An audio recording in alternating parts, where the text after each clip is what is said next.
It's an election year. Inflation pressures, market volatility, and increasing taxes are all top concerns for investors and retirees. Investment advisor Brian Myro joins us today. And let's start with market volatility, Brian. What is your advice for investors right now as we enter into another election year? Well, Nicole, I'm glad to be here today. And, the markets have been good this year so far, but there are always concerns when we're in an election year. First of all, you don't want to panic. Historically, the markets perform well in election years, dating back from 1928 all the way to 2016. The S&P averaged over 10%.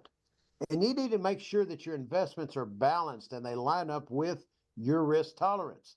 And if you have not done a risk assessment, you need to make sure that you do that. You also want to maintain a long-term perspective with your investments rather than consistently reacting to the ups and downs of the market. And do not get emotional.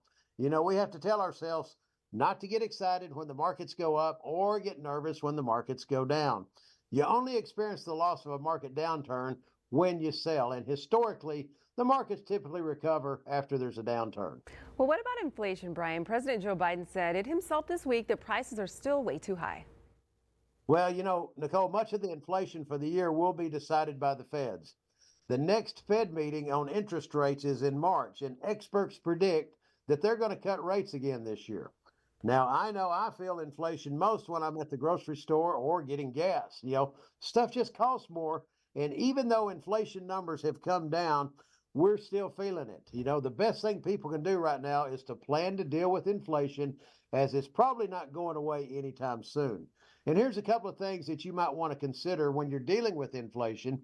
You want to check your spending patterns and ask yourself, are you consistent? And, that ties into your budget. And do you have a good firm budget in place? And you also want to look at the cost of living in different areas and different communities and be strategic about that. But what about taxes and the impact that the election will have?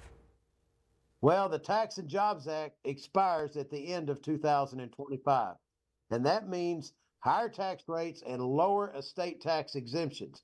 Now, that's one reason why the 2024 election is so important. Now, according to many analysts, if the Republicans sweep, they will most likely want to extend the Tax Cuts and Jobs Act for another 8 to 10 years.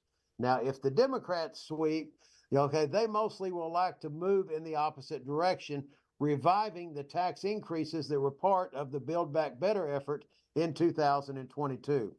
What's most likely to happen is that there's going to be some split in the power scenario after the election. And that means tax policy post 2025 is entirely up in the air. Now, remember, once tax reform is on the table, everything's on the table. And this is something we're going to watch closely. So, Brian, what can investors and retirees do in the meantime to prepare for tax changes? Well, Nicole, you got to look at strategies available to you and to be as tax efficient as possible. Now, today, I'm offering a free in-depth tax analysis for our viewers. And in the tax analysis, we identify opportunities to become more efficient against taxes in the future. Now, many times we can identify strategies to reduce thousands of dollars in taxes throughout retirement. And Nicole, one more thing. We're still offering a free complimentary copy of my book titled Smart Money for the Backside of Life for anyone wanting to set a visit. And in my book, I discuss many aspects of retirement that folks deal with on the backside of life.